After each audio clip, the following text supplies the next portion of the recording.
let's turn to the other thing that Donald Trump is arguably doing effectively, or is just like it's being done effectively under his presidency. And I'm talking about the basically the right-wing takeover of the judiciary. We now have fully 1/6 of the circuit judges have been appointed by Donald Trump.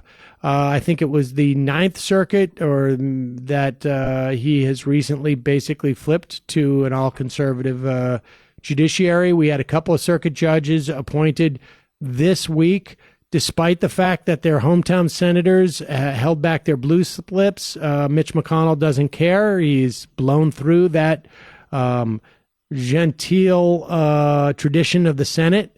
And the implications of this, of course, are that we have multiple laws passed around the states just in the last 3 weeks. But really, I think in like 15 or 16 states since 2019 that restrict or come close to or in all intents and purposes ban a woman's right to get an abortion. And these are all going to end up in the judiciary. And it's, it's pretty stunning what's happened in the past couple of weeks. Wouldn't you agree? Absolutely. And, of course, that was the plan, right? I mean, abortion is just one. It's a hugely important issue to most Americans. No one can predict whether or not this is going to come up in their lives. And that, of course, is the plan, along with many other things. That's Mitch McConnell, who a writer in the New York Review of Books named the gravedigger of democracy, which I think is pretty clever and also very true. He is the most malevolent, I think, of all the political leaders of this era, even beyond Donald Trump. I mean, he has relentlessly worked to pack the courts to ensure, and it's not packing them with, like erudite professors who happen to have a conservative bent. These are hacks. They are far-right political operatives. Brett Kavanaugh was the best of them, and he was a far-right political activist going back to the 90s. He was on the Star team in the impeachment that we talked about earlier. I mean, this has been McConnell's mission, was to populate the federal courts with people who have no loyalty or even any commitment to normal constitutional norms or any kind of real ideology beyond being Republican hacks.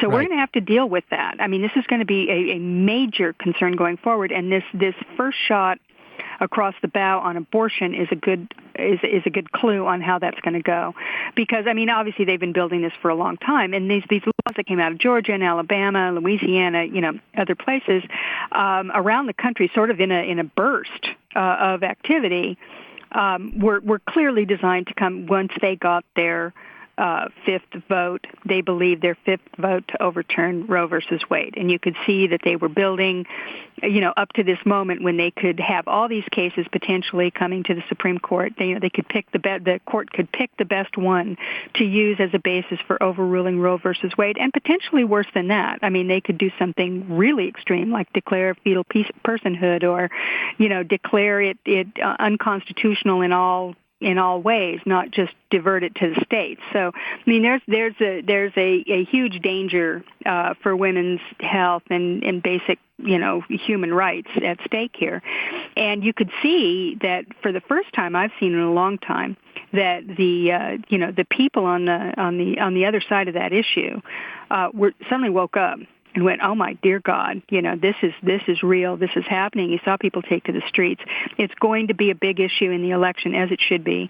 Half the population is directly affected, and obviously many other families are affected. Male and female are affected, and this is going to be a big one, and it is very, very illustrative of the assault on the Constitution, the assault on the way we do business. under these Republicans, Mitch McConnell being the grave digger of democracy, who has been the instrument of doing this in the U.S. Senate. Whatever else has happened under Trump, and it's been a lot, and we've all been trying to keep track of it, he has been just focused on this one thing, getting as many people onto those courts as he can for lifetime appointments. And that's the thing that people should understand, that there's a lot of things that Trump has done that we can reverse. There's been degradation of our agencies and whatnot that I think is going to be debilitating. But the 4 to 8 years later, with the proper administration coming in, you can reverse these things. You can repair these things. But when it comes to the federal judiciary, these are lifetime appointments, like you say. On the circuit court, on the Supreme Court, we are talking about a change in our society that is going to have implications for decades, with an S at the end of that. 20, 30, 40 years, almost at a minimum, it seems to me.